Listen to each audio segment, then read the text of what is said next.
llegando. Y antes de comenzar, bueno, vamos a orar para que el Señor nos guíe. Padre bueno y misericordioso, Señor, en esta hora invocamos tu nombre para que tú puedas dirigirnos por medio de tu Santo Espíritu en este estudio.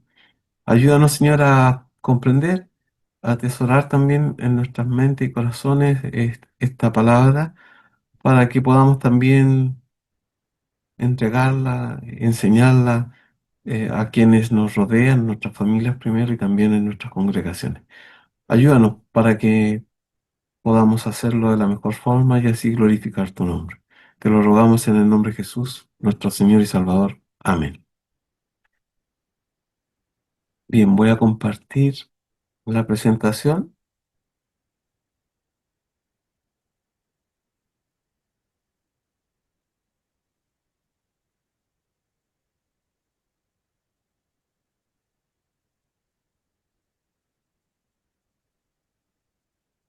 Entonces vamos en la lección número 2, que es el reino de Dios y la familia.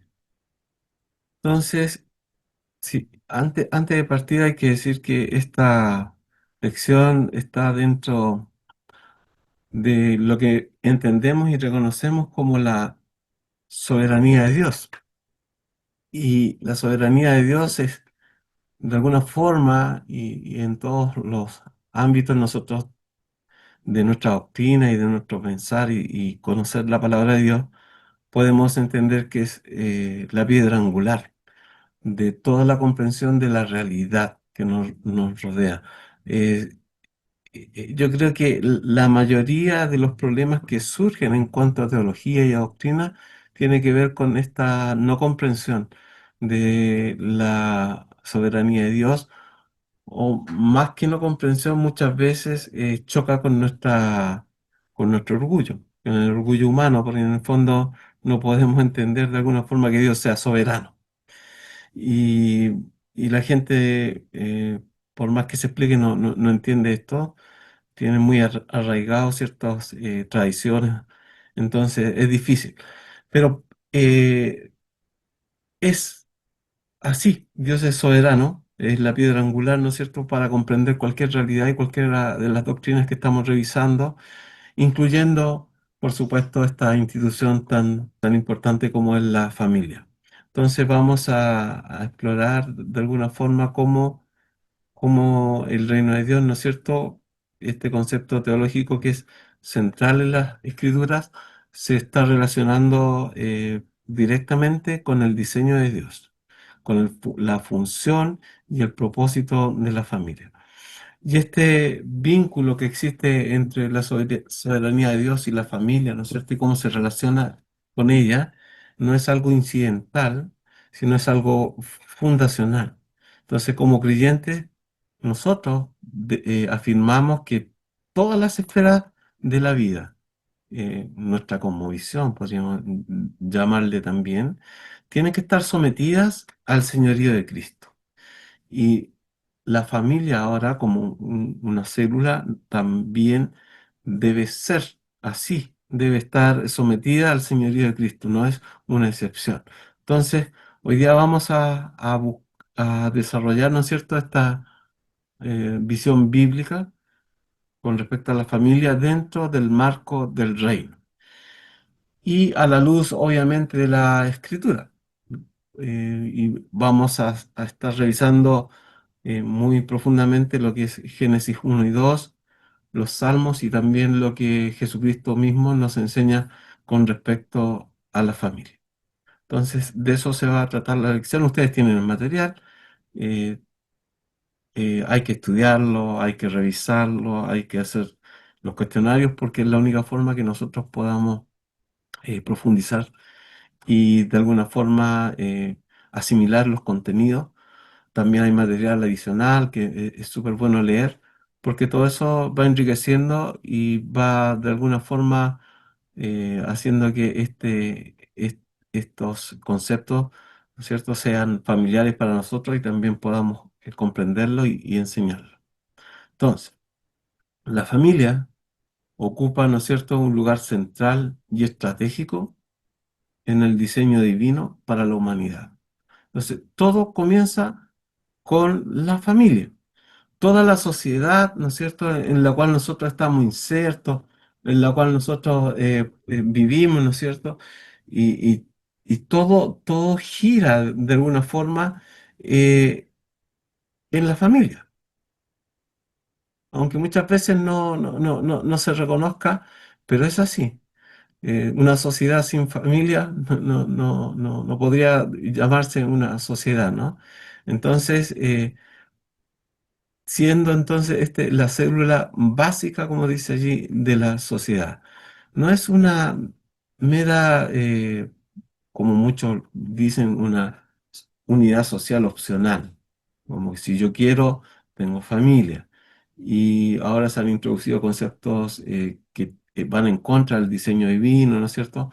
Tratando de promover que una familia puede estar constituida también por personas del mismo sexo y etcétera, y toda esa agenda que es tan perniciosa y que va en contra del diseño divino, ¿no? Entonces, no es solamente una unidad social, porque muchas dicen, no, firmamos un contrato y tenemos una familia.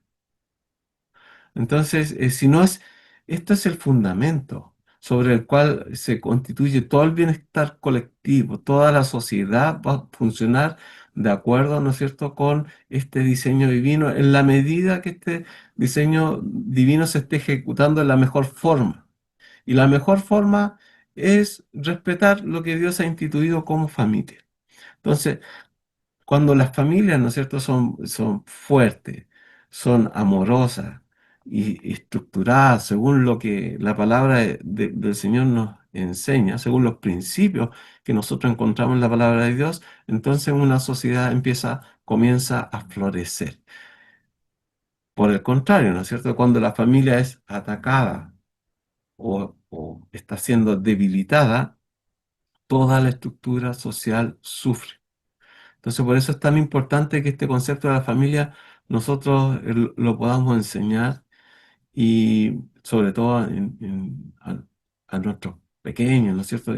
Y en los contextos donde estemos, ¿no es cierto? Levantemos nuestra voz para defender, ¿no es cierto?, este diseño divino, porque en el fondo los efectos no se ven inmediatamente, sino a largo plazo podemos revisar cuando esta estructura o esta célula o este diseño es alterado, modificado, ¿no es cierto?, de acuerdo a una redefinición, ¿no es cierto?, de la moral o de lo que es, o de la cultura en la cual nosotros vivimos. Entonces, esta conexión directa, ¿no es cierto?, entre lo que es la salud, ¿no es cierto?, social y la salud familiar, se observa, ¿no es cierto?, tanto en la historia como en la actualidad. Entonces, donde hay familias disfuncionales, nosotros vamos a encontrar que aumenta la violencia, el abandono, ¿no es cierto?, la pobreza espiritual y la inestabilidad cultural.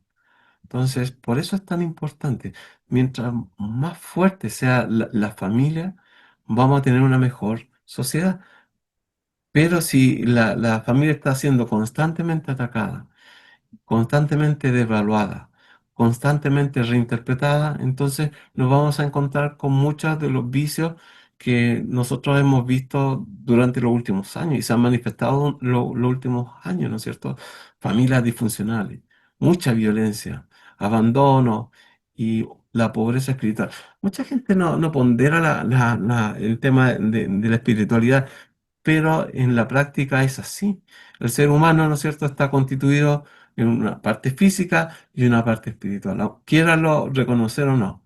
Entonces, si no se alimenta el espíritu debidamente y la dirección correcta, que es, ¿no es cierto?, tener esta comunión con Dios, entonces vamos a tener estos problemas que hoy día estamos viviendo y que aquí en Santiago, en Chile, ¿no es cierto?, hace unos 3 o 4 años vivimos una violencia tremenda y tiene que ver con la familia. Entonces, entre otras cosas. Por esta razón, entonces, la iglesia está llamada y nosotros estamos llamados a proclamar el reino de Dios y su impacto en la familia. Entonces, nosotros entendemos, ¿no es cierto?, que la restauración del orden familiar conforme a los estatutos o a lo que el reino de Dios nos manifiesta, es parte, ¿no es cierto?, del testimonio redentor del Evangelio, porque el Evangelio, bueno, busca, ¿no es cierto?, restaurar reconciliar al hombre con Dios y también a la familia. Entonces, porque hacia allá debemos apuntar, hacia allá es el objetivo final. Recordemos que Jesucristo, cuando vino a predicar, una de las primeras cosas dijo: arrepentidos porque el reino de los cielos se ha acercado. Entonces está hablando de ese reino. Entonces, y ese reino está formado por las familias. Entonces, la iglesia es una experta en humanidad. Entonces, no necesitamos nosotros eh, recurrir, ¿no es cierto?, a sociólogos o a otras personas para tratar de entender, ¿no es cierto?, lo que es la humanidad. La iglesia debe ser experta. ¿Por qué? Obviamente, porque nosotros conocemos cuál es el diseño que Dios instituyó para la familia. Entonces, tenemos una responsabilidad profética de enseñar, ¿no es cierto?, modelar y acompañar a las familias en su vocación espiritual dentro del plan soberano de Dios. ¿Qué es el reino de Dios? Bueno, el reino de Dios nosotros no debemos entenderlo, ¿no?, como un territorio físico que está delimitado por fronteras geográficas, como nosotros entendemos, ¿no es cierto?, los límites de un país o de un imperio. El reino de Dios es el ejercicio soberano del reinado de Dios sobre toda la creación.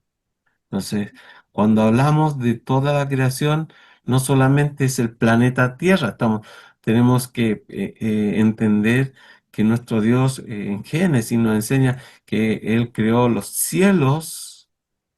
Entonces, no solamente se refiere a la tierra. Si usted empieza a revisar y en el material está, ¿no es cierto?, el orden en que Dios comenzó a crear todas las cosas, ¿no es cierto?, Eh, incluye allí la creación de la luz, no del sol. Hay que leer bien detenidamente Génesis 1 y 2.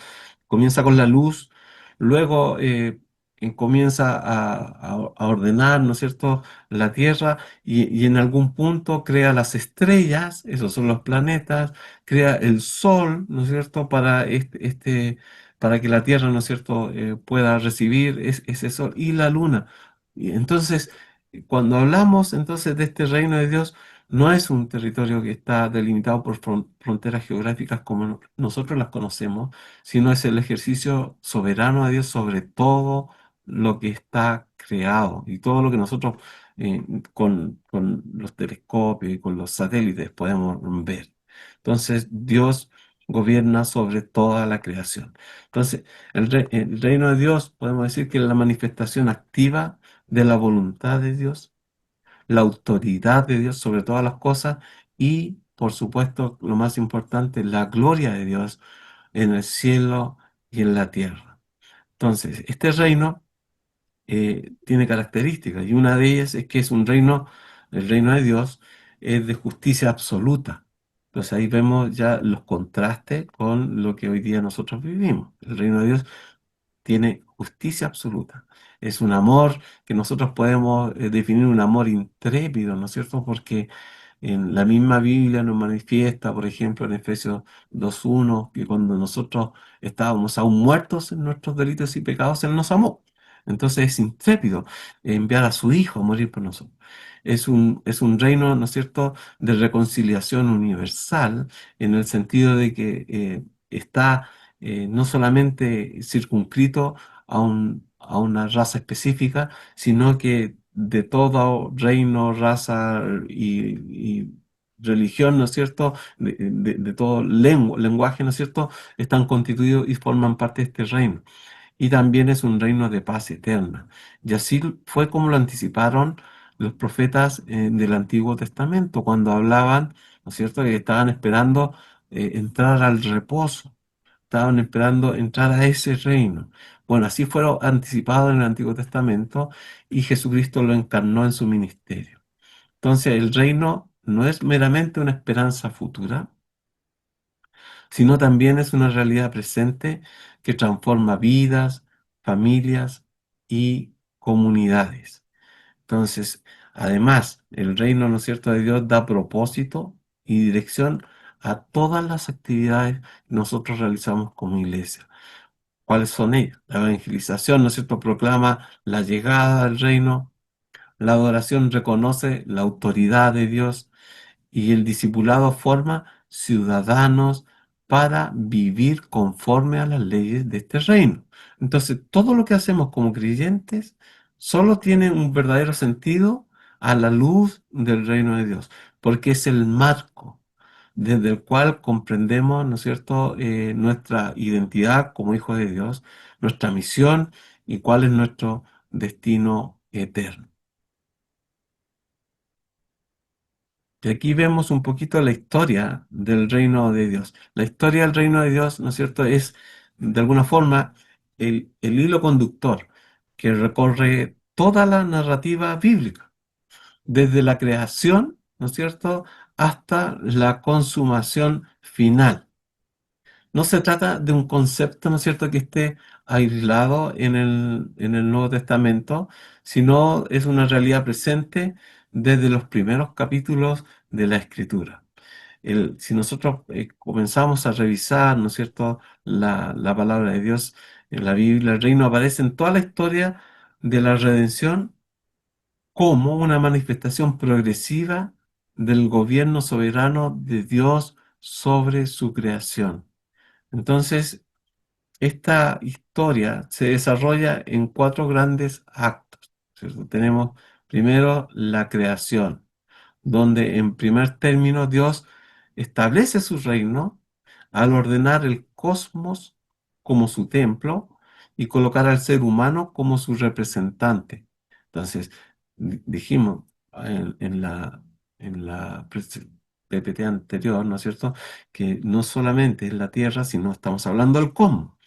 Entonces, Dios establece su reino en ese cosmos como su templo y en la tierra, ¿no es cierto? Podríamos decir que es un lugar especial porque es dentro del cosmos, porque es el único lugar hoy día que es habitable. Ustedes han hecho muchos intentos para encontrar vida en otros lados, pero no se ha podido. Es más, si nosotros vamos un poquito más y empezamos a indagar, ¿no es cierto?, en forma por qué tenemos vida en la Tierra, ¿no es cierto?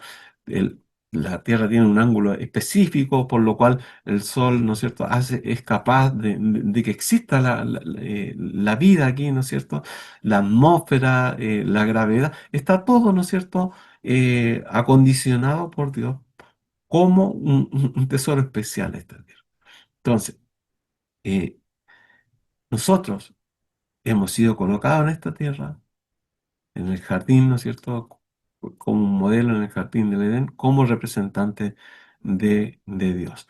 Bueno, entonces la línea del tiempo comienza allí, con la creación. Después viene la caída, ¿no es cierto?, cuando el pecado distorsiona ese orden, pero no destruye de ninguna forma el plan redentor. Recordemos que antes de la caída las cosas eran mucho más fáciles. Eh, Tenemos que una de las maldiciones que surgieron a partir de la caída es que iba a ser mucho más difícil ahora el sustento diario. Y eso porque entraron las enfermedades, ¿no es cierto? Entraron las plagas en la tierra y un montón de otras cosas. Entonces el pecado distorsiona el orden divino, pero de ninguna forma destruye el plan redentor. Después, en la línea del tiempo, tenemos la redención, en la cual Dios inaugura la restauración de su reino por medio de Jesucristo. Entonces, estamos en ese periodo, en el periodo de la redención, no solamente de nuestra vida espiritual. Recuerden que la palabra de Dios nos enseña que las criaturas gimen a una, esperando, y a las criaturas refiriéndose no a los humanos, sino a la creación, gimen a una esperando su redención. Y en ese periodo estamos. Y luego tenemos la consumación, cuando ese reino será plenamente establecido, ¿no es cierto?, en los nuevos cielos y tierra nueva. Entonces, en Génesis capítulos 1 y 2, ya vemos, ¿no es cierto?, el reino en acción. La creación, ¿no es cierto?, allí se describe como un palacio templo, ¿no es cierto? El jardín del Edén y la tierra misma, ¿no? Y el séptimo día, el día de reposo que queda establecido, no es un cese de la actividad, sino la entronización de Dios, ¿no es cierto?, como rey sobre el universo.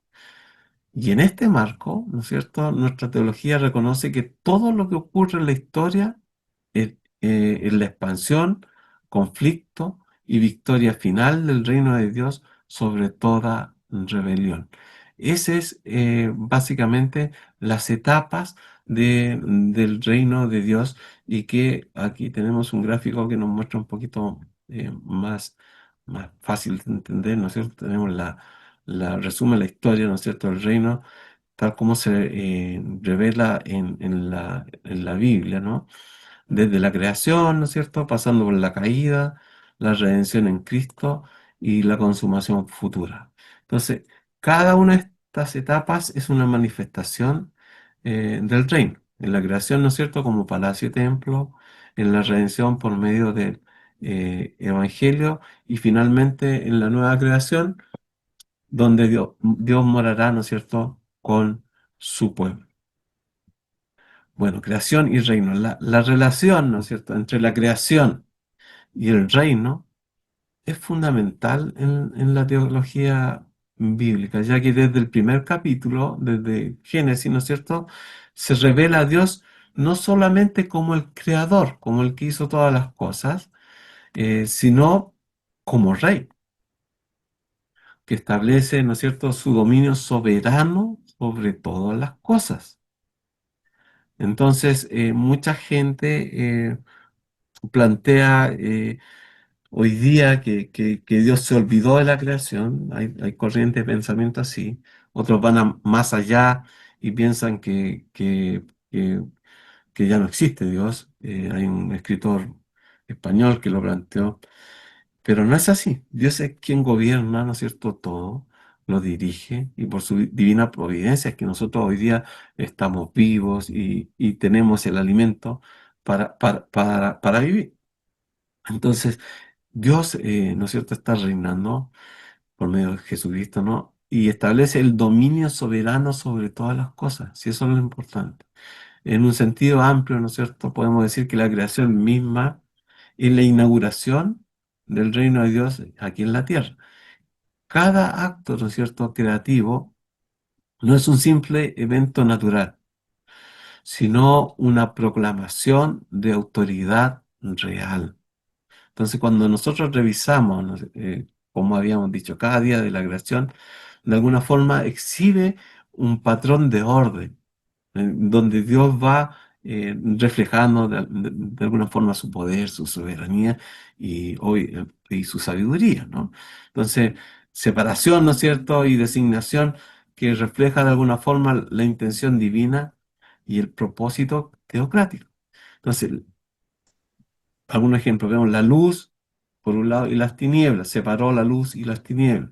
El firmamento, la tierra y el mar, ¿no es cierto?, la vegetación, los astros, los animales y finalmente el ser humano. Entonces, esta progresión, si nosotros la analizamos, y el texto la analiza con mayor profundidad, ¿no es cierto?, muestra cómo Dios organiza su mundo como un templo y un palacio donde Él reina.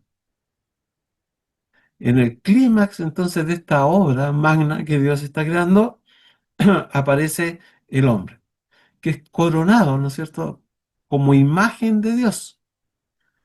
El hombre fue creado para representar la autoridad de Dios, administrar la creación y extender la gloria de ese reino. Ese era el trabajo, ¿no es cierto?, de Adán. Adán no fue simplemente un habitante del Edén que apareció allí.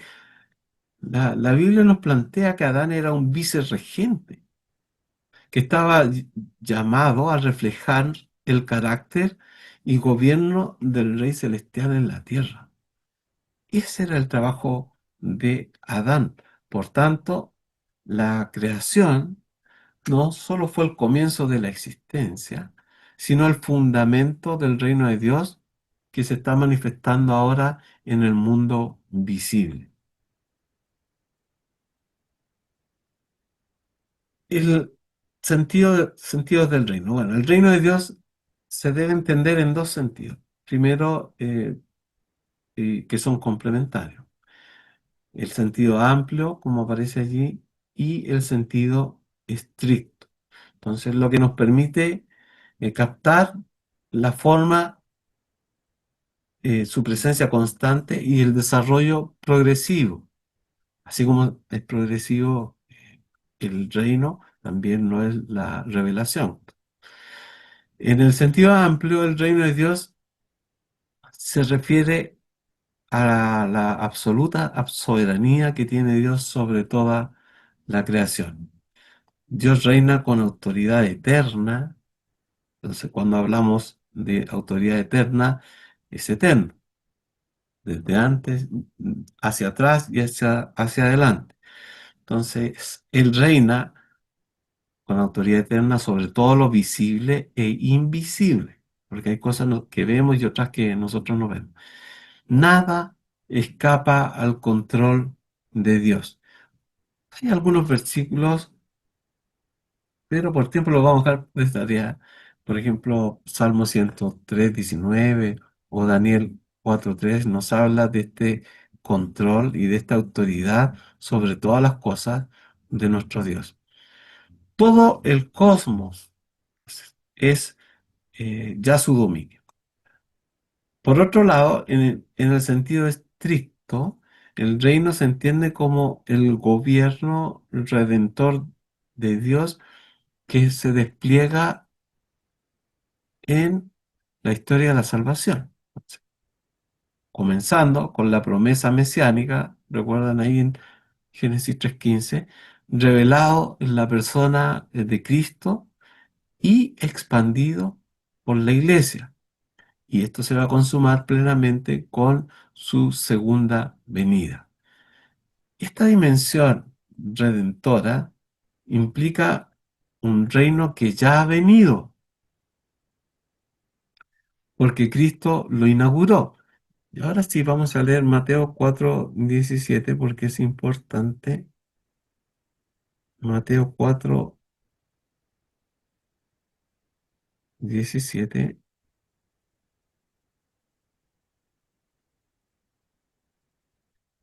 Desde entonces, ya lo habíamos mencionado, pero es importante, comenzó Jesús a predicar y a decir, arrepentíos porque el reino de los cielos se ha acercado. Entonces, este reino ya ha venido, Cristo lo inauguró, pero aún no se ha manifestado en plenitud, porque sabemos que Dios es soberano, que Él controla todas las cosas, que no hay nada que suceda que no esté bajo el dominio y la soberanía absoluta de Dios, pero, y que todas las cosas cumplen el propósito de Dios para todos, sus hijos y también los que son reprobados, ¿no es cierto?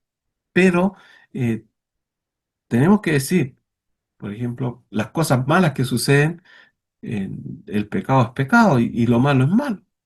Así que no, pero Dios en su soberanía, Él lo ha planificado de esta forma. ¿Y por qué existe el pecado?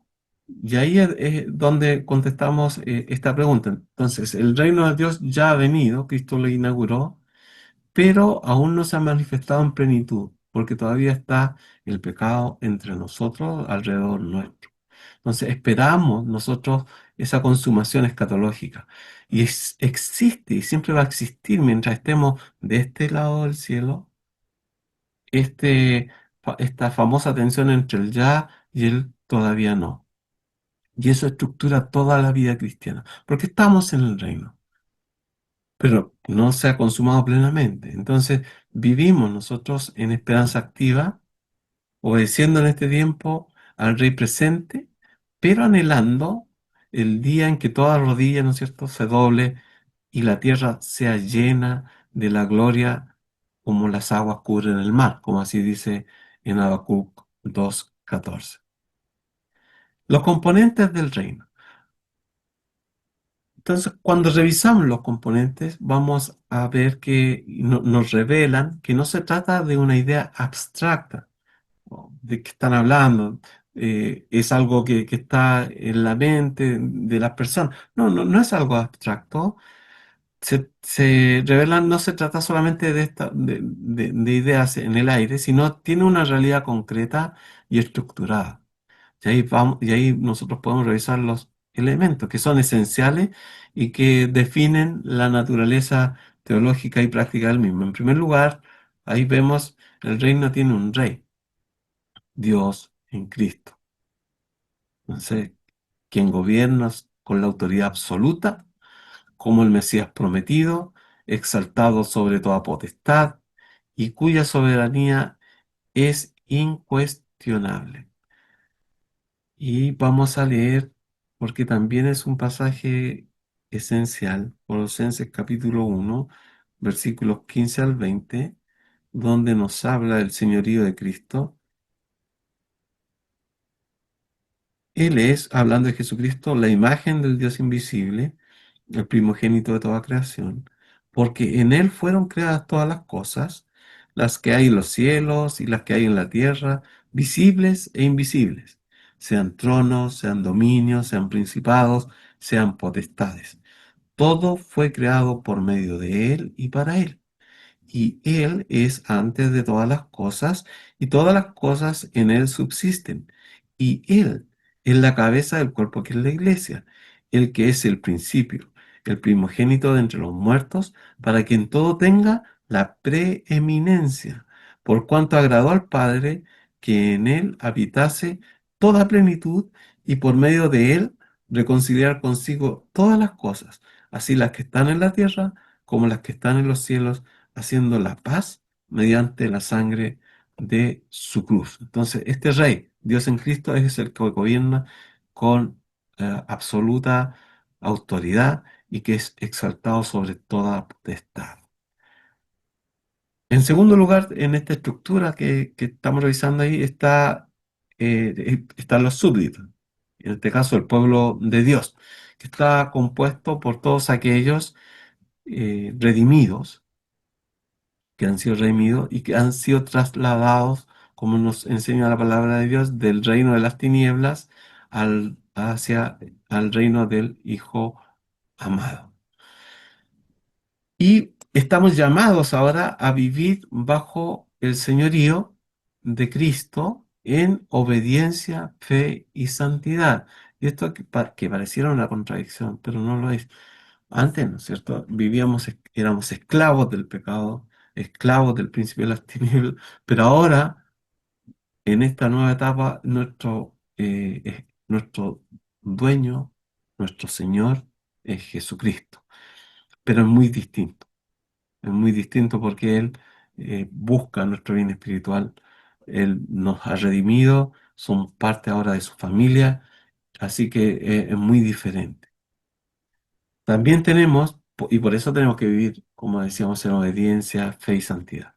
En tercer lugar, este reino tiene ley. ¿Cuáles son la ley de este reino? La palabra y las ordenanzas, las cuales expresan la voluntad del rey para su pueblo. ¿Qué es lo que él espera que de nosotros? No son solamente códigos éticos de no hagas esto, no hagas lo otro, sino es una revelación viva de cómo debe vivir una comunidad regida por Dios.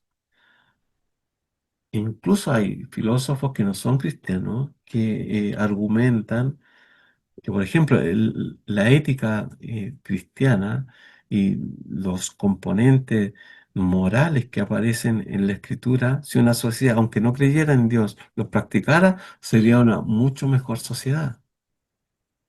Y aquí llegamos a un punto que es clave, porque en el fondo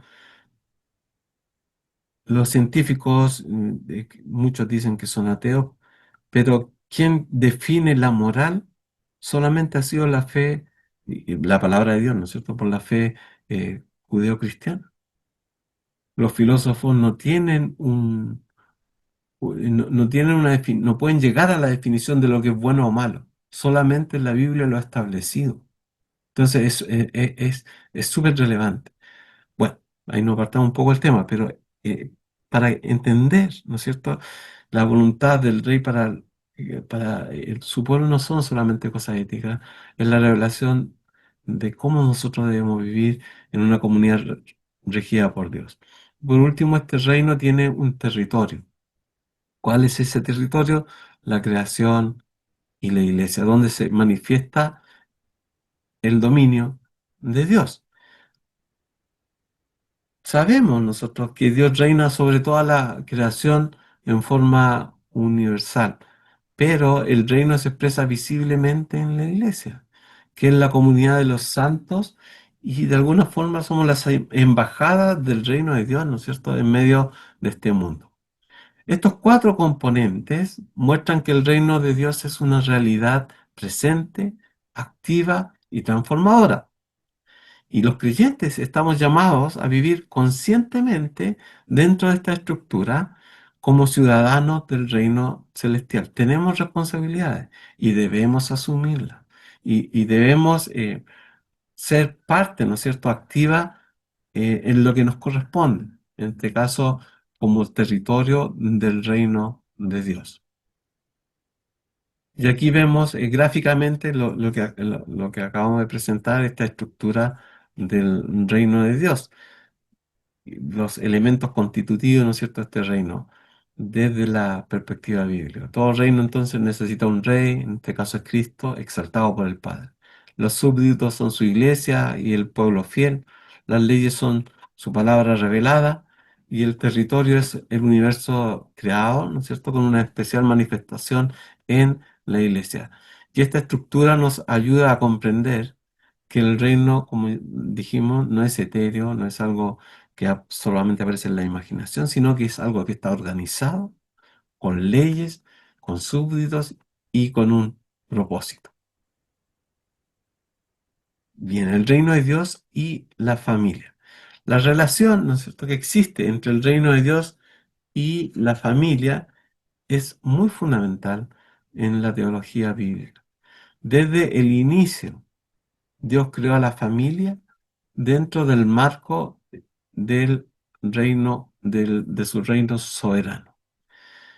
No fue un accidente social o cultural, sino fue una institución que se creó con un propósito teológico y escatológico, a futuro. Entonces la familia fue creada en el contexto del reino. Adán, ¿no es cierto?, y Eva fueron colocados en el Edén, que era, como ya dijimos anteriormente, el palacio templo de Dios, como parte del gobierno divino sobre la creación.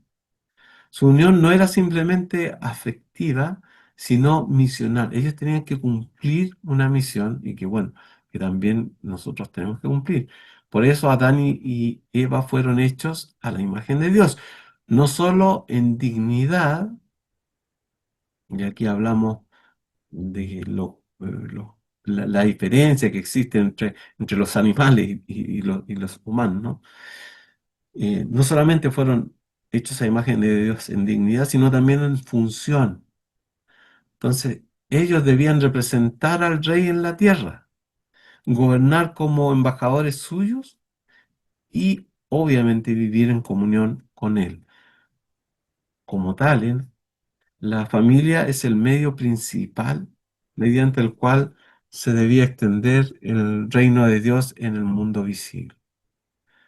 Entonces, la familia es el instrumento de expansión del reino, porque allí es donde se forma la próxima generación de súbditos del reino, donde se cultivan y donde se enseñan, y por eso es tan importante que nosotros seamos responsables en ello, los valores del reino, y también donde se ejerce esa influencia espiritual, social y cultural transformadora. Entonces, si nosotros queremos tener una mejor sociedad, somos los primeros, las familias cristianas, en mostrar cómo funciona el reino de Dios y cómo debe funcionar en cuanto a las relaciones, en cuanto a los valores que transmitimos y que se deben ver reflejados en nuestra vida de familia. Entonces, cada hogar es llamado a ser un pequeño templo, sobre todo los hogares cristianos, un embrión de alguna forma del reino de Dios en la tierra. Bien, el propósito del matrimonio. La misión espiritual de la familia en el marco del reino de Dios tiene su origen en la creación, cuando el Señor formó al hombre, dijimos, ¿no? Y a la mujer a la imagen para que fueran sus representantes aquí en la tierra. Y esta misión no solo implica estar, sino que cada miembro de la familia, hombre y mujer unidos en un pacto matrimonial, son llamados a ser príncipe y princesa de la creación. ¿Qué quiere decir esto? Que ellos deben ejercer un dominio justo y sabio como imagen del rey soberano. Somos imagen de de este Dios que es creador, soberano, absoluto, eh, supremo, glorioso, y nosotros ahora tenemos que, como imagen de Él, representarlo. Ese es nuestra labor. Entonces, por eso tenemos en cada acción, en cada cosa que hagamos, debemos ser justos, debemos ser sabios y gobernar con dignidad y responsabilidad sobre todas las cosas creadas. En segundo lugar, están llamados a administrar los propósitos de Dios. Entonces, a ellos le dijeron, bueno, tienen que cuidar el huerto, les confiaron el cuidado del huerto y tenían que de alguna forma gestionar con fidelidad todos esos recursos que tenían a su disposición. No solamente los recursos, sino los talentos y las relaciones bajo la autoridad de la palabra de Dios como mayordomos del reino o como administradores del reino, lo mismo que nosotros. Y finalmente, eh, tenían la tarea de cumplir el mandato cultural y extender el reino. Entonces, parte del mandato cultural, ¿no es cierto?, es que ellos tenían que multiplicarse. Entonces, ese es el diseño divino. Entonces, cuando llegamos hoy día y vemos que quieren redefinir la familia, ya no podrían cumplir con este mandato cultural de multiplicarse. Entonces, eso lo ordenó Dios. La semana pasada vimos, ¿no es cierto?, cuando primero fue Adán y Eva, luego cuando vino el diluvio fue en Noé, y así hacia adelante siempre fue la relación de Dios con la familia. Entonces, ellos debían multiplicarse, formar generaciones que amen a Dios, crear una cultura que esté centrada en Cristo y de alguna forma llevar la gloria al Señor a todos los rincones de la tierra. Esa era la labor en el principio. Así, la familia entonces no es solo el lugar donde se disfrutan o podemos disfrutar de las bendiciones que Dios nos da cada día, sino también es el lugar donde comienza la expansión hacia el mundo. Por eso es tan importante nuestra labor como iglesia y también, como dijimos, como pequeños templos que en cada uno de nuestros hogares sean una representación del reino de Dios. Bueno, la misión espiritual de la familia, según nuestra teología, se fundamenta, ¿no es cierto?, en el propósito espiritual original de Dios, de establecer, y el propósito es ese, establecer su reino en la tierra mediante esta comunidad que es visible, que es fiel y que también es santa. La familia no es solamente una institución social, sino es un reflejo del reino de Dios en el hogar. Ya lo dijimos, es un santuario doméstico donde se vive, se transmite y se encarna la fe. Entonces, la vocación espiritual, nosotros podemos ver que se expresa en tres áreas claves. Primero, la adoración. Ese es nuestro primer deber familiar. La adoración no es solamente esta actividad que nosotros apartamos el día domingo, porque eso es evidente, sino es una forma de vida que comienza en casa. Todo lo que hacemos es para adorar a nuestro Dios. Entonces, como familia estamos llamados a reconocer la soberanía de Dios en las cosas cotidianas, aún en las cosas más simples, rindiéndole, ¿no es cierto?, la gloria con Por eso es tan importante que nos cuidemos tanto, ¿no? Con nuestras palabras, con las decisiones y cómo, en la forma en que nos relacionamos. Entonces, por eso no llegamos específicamente al punto, pero tiene mucho que ver cómo nos tratamos entre la gente que vive en la casa, cómo trato a mi hijo, cómo me trata a mi hija. Todo eso es, de alguna forma, son actos de adoración. Estamos todo el día, 24/7. Debemos estar adorando a Dios en toda nuestra cosmovisión, en nuestra realidad en la cual vivimos. Entonces, no nos olvidemos de ese temor de Dios en cada una de nuestras actividades.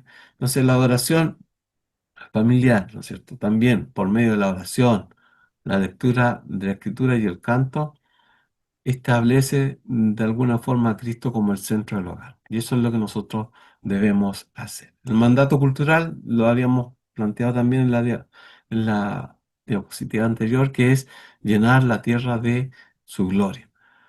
En Génesis 1:28, ustedes lo van a encontrar ahí en el material, Dios mandó a la humanidad a fructificar, multiplicarse y sojuzgar la tierra. Implica esto formar una cultura bajo el señorío de Dios, donde cada aspecto de la vida, trabajo, educación, arte, ciencia, porque muchas veces la gente separa esto, no, una cosa en la iglesia y lo otro en mi trabajo, pero no, en todo lugar, en cada una de nuestras actividades debemos reflejar la gloria de Dios. Y la familia participa activamente en esta misión. ¿Cómo? Educando a nuestros hijos bajo estos preceptos bíblicos para que entiendan este llamado en todas las esferas de la sociedad. Y tenemos, por último, la gran comisión, que es formar discípulos para el reino. Entonces, la familia es el primer campo misionero, no nos olvidemos de esto, y por eso debemos luchar, debemos evangelizar. La evangelización es un proceso, entonces debemos siempre estar evangelizando, pero si no nos comportamos bien, es difícil evangelizar. Entonces, por eso es un todo integral. Y nuestro primer campo misionero es la familia. Entonces los padres, como vimos la semana pasada, son responsables de discipular a sus hijos, enseñándoles a obedecer a Cristo y a vivir para Él. Y el discipulado no es una charla de 10 o 15 minutos, es continuo, es activo.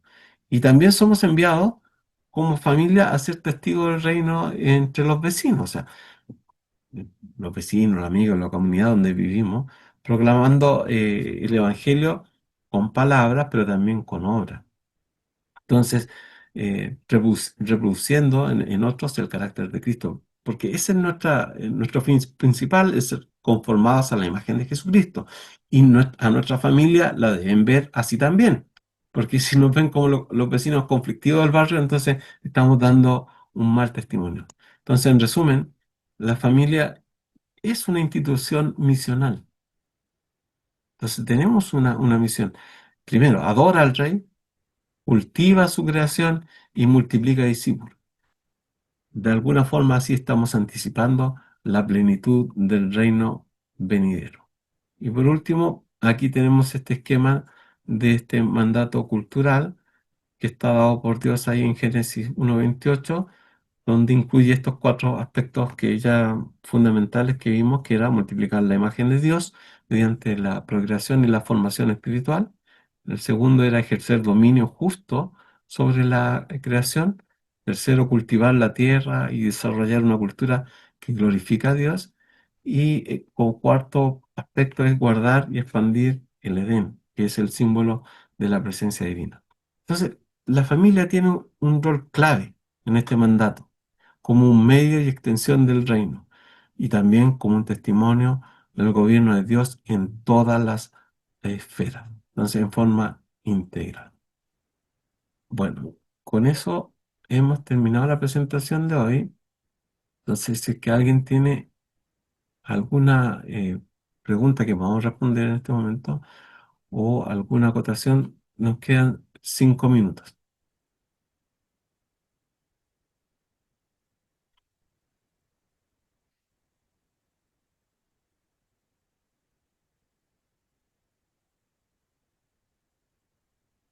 Yo no pregunté al principio si me estaban escuchando, a lo mejor estaba hablando, tenía con el micrófono apagado. Pero bueno, lo importante es que ustedes tienen Se escuchaba bien. escuchaba bien, ya, Sí. tienen el material, entonces es importante que lo desarrollen. Nosotros aquí hacemos una presentación, pero el material es más extenso y también hay material complementario. Entonces, para profundizar un poquito más los temas. Yo, hermano, buenas noches. Bueno, Yo solamente más que pregunta, reflexionar en torno a la profundidad del mandato cultural, porque habitualmente en relación al texto de Génesis nos quedamos solo con el fructificado y multiplicado desde el punto de vista como sexual, digamos así, de la procreación, ¿no es cierto? Como tener biológico, hijos, claro. tener hijos. Entonces, cuando reflexionamos en la implicancia del mandato cultural, vemos que finalmente tener hijos puede resultar ser lo más fácil, pero el llamado es a otro, es más profundo. Mm. Entonces, desde ahí yo creo que la responsabilidad que nos asiste como familia cristiana es sumamente importante, súper relevante. Y tal como lo mencioné en la clase pasada, estas dos clases me confrontan desde el punto de vista de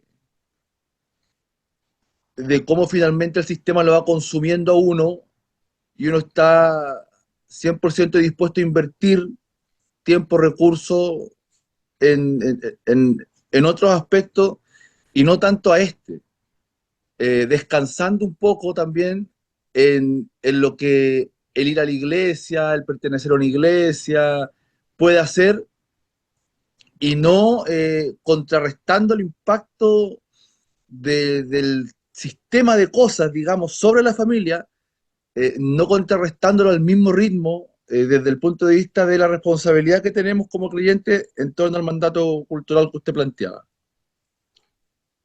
Sí, no, Entonces creo que es un desafío importante. sí, y a mí siempre me ha llamado la atención también en este mandato cultural el tema de la vocación, porque mucha gente tiene un tema con para qué soy bueno, ¿no? ¿Qué tengo que hacer en la vida? Y muchas veces para encontrar su quehacer o para reconocer los dones de alguna forma, porque todos son dones de Dios, ¿no? Pero la gente no lo reconoce así y lo busca de otra forma. Y lo importante es darse cuenta de esto, que todo lo que hacemos es para la gloria de Dios. Entonces, en cada actividad, tenemos que hacerlo pensando que lo estamos haciendo para la gloria de Dios. Entonces, eso cambia un poquito la perspectiva de las cosas y también es un, es un camino, es una dirección que está bien definida. Entonces, porque de repente hay cosas que nosotros nos cuestionamos. O sea, ¿será bueno que yo me dedique a esto? Entonces ahí empiezan los cuestionamientos y ahí está la respuesta. Bueno, ¿vas a glorificar a Dios con eso? Entonces, ese es como, yo encuentro que es bueno que también lo tengamos en cuenta. ¿Alguien más? Si no, ya Hermano para... Andrés, Sí, bueno, nos pasó dos situaciones dentro de la iglesia, hablando del mandato cultural y nuestro hermano Gerson, de hablar, cada uno habla siempre de lo sexual. Y no sé si es pregunta o voy a hacer un comentario. Pasó que en la iglesia que oraba, había un matrimonio que se oraba por ellos por tener hijos, pero a largo plazo la mujer no quería tener hijos,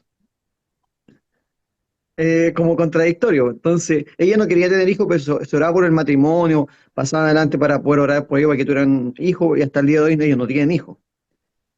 Y el segundo caso nos pasó con un matrimonio que también querían tener hijos, y con el tiempo ella confesó que estaba operada para no tener hijos. Entonces, Lo cuento como anécdota de repente, no sé qué pasa ahí con el mandato cultural, porque tenemos que nos llamamos a multiplicar, a fructificar, ¿no es cierto? Pero ¿qué pasaría en esos casos? Es como complejo como la respuesta.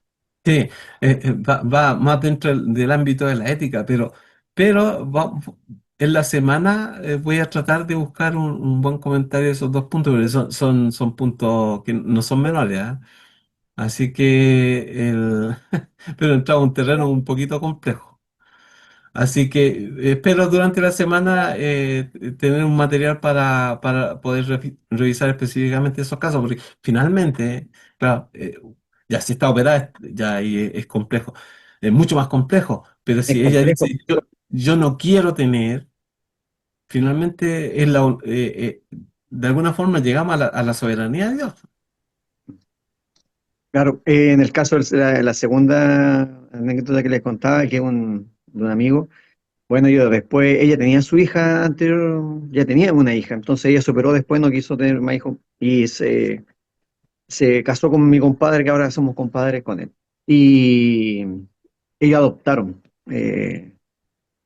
una niñita y la Catalina ya está grande ya, pero ese es lo que como el señor trabaja de otra forma de repente, Sí, más allá da opciones en su soberanía por estos niños que a lo mejor no tienen un hogar y el Señor abre puertas de alguna u otra forma y lo integra a una familia, a estos niños que están a veces golpeados, porque hay muchos que están pasando situaciones muy difíciles, que han sido golpeados en otros hogares, hogares de niños, por su propia familia y una solución que pienso yo que da el Señor también en la adopción. sí. Bueno, pero ahí entramos dos temitas que no son nada fáciles, así que vamos a intentar ahí responder de la mejor forma. Hola Ya, hermano sí, Andrés, ¿cómo está? Buenas tardes a todos. buenas. Es muy bueno lo que se da aquí porque salen otros, derivan en otros temas. Y claro, lo más curioso de todo es hacia dónde va la sociedad. Primero que todo, Génesis nos dice llenar la tierra. Y resulta de que hoy día lo que menos tienen los matrimonios jóvenes son hijos. Primero, hoy día tienen perros, tienen gatos. Es más, días atrás, con una tremenda vergüenza, me dio vergüenza ajena. Aquí en Linares, un matrimonio joven andaba con un coche para perros, imagínense. El coche y arriba el perro enropado, arropado, con gorro, con estas cosas que se le ponen en la oreja. De verdad que de verdad me dio vergüenza ajena. Pero lo más curioso es que hoy día, si nosotros miramos hacia adentro, hacia nuestras iglesias, vemos hoy día que eso no se está cumpliendo. Derechamente, yo conversaba con un matrimonio joven y me decía, Eleazar, lo que pasa es que tenemos que pensar, ¿qué le vamos a dar de comer a estos niños? Reflauta, decía yo. Mi mamá tenía dos hermanos y mi abuelo no tenía dónde caerse muerto, pero era una cuestión, una fe extraordinaria. Me decían, lo que pasa es que no somos conscientes de cómo administrar el dinero y una serie de argumentos que me dieron de que tenemos que ver hoy día cómo están los tiempos no eran los de antes, por lo tanto hoy día eh, eh, cómo hacemos cumplir el mandamiento, ya sea porque tenemos que sojuzgar y llenar la tierra o por el otro predicar el evangelio. No estamos haciendo no uno ni lo otro. Entonces, por eso digo, aquí viene un concepto que deriva de un tema que estamos llevando muy profundamente, derivan varios temas más. Y lo curioso, amigos, hermanos, es mirar hacia adentro. ¿Qué es lo que estamos haciendo cuando hablamos de la Missio Dei, cuando hablamos de el mandato cultural, cuando hablamos de la herencia? La herencia de Jehová son los hijos, por lo tanto, yo no veo, yo si hubiese podido tener 10 cabros chicos, lo hubiese tenido los 10 porque de verdad no es, porque amo a los niños y amo a mis hijos, y me hubiese encantado tener más. Y bueno, gracias al Señor, mis hijos quieren tener hijos, bueno, quieren darme nietos. Pero ese es un tema que nosotros, lo más probable, la sociedad va oscilando de un punto a otro. En los años 60 los matrimonios tenían 12, 13, 14. Yo tengo un matrimonio conocido, ancianos que tuvieron hasta 17. Am, pero hoy día, apuraditos son dos. Y perros. y gatos, ¿ah? Hasta unos ratones que meten dentro de unas cuestiones que andan, corren todo el día. Pero eso quería comentar, hermano Andrés. Gracias, hermanos, por compartir. Sí, de aquí nos podemos tirar a muchos temas, pero vamos a tratar sí, de ir por el leccionario. Bien, entonces vamos a terminar y voy a pedir a nuestro hermano Bernardo que nos dirija ya para finalizar con una oración. Gracias, te amo, mi buen Señor, en esta noche por este momento tan bello que hemos tenido de poder estudiar esta lección, Señor. Lo importante de tu soberanía, Señor, y lo importante de la familia que estamos estudiando, Señor, y el propósito que tiene ella en la vida cristiana, Señor. Muchas gracias te damos por cada uno de mis hermanos, Señor, que están presentes, Señor. Y como siempre lo digo, ellos representan a iglesias, Señor, representan a familias, Señor, y que es la gente que tienen atrás, Señor. Bendígalas a ellos, a cada uno en gran manera, a nuestros pastores, Señor, a nuestro hermano Andrés, que también está dirigiendo este estudio, Señor, bendígala en gran manera, Señor, en sabiduría, a su familia, protéjalo, Señor. Y también nos pueda dar el descanso, Señor, para mañana seguir un buen día, Señor, y seguir recibiendo de sus bendiciones, Señor. Muchas gracias le damos en el nombre de Jesús, nuestro eterno y amado Salvador. Amén. Amén. Bien, hermano, el Señor les bendiga. Traten de ir haciendo los cuestionarios para que no se les junten todos, que son de respuesta y son de desarrollo, entonces son un poquito más complejos.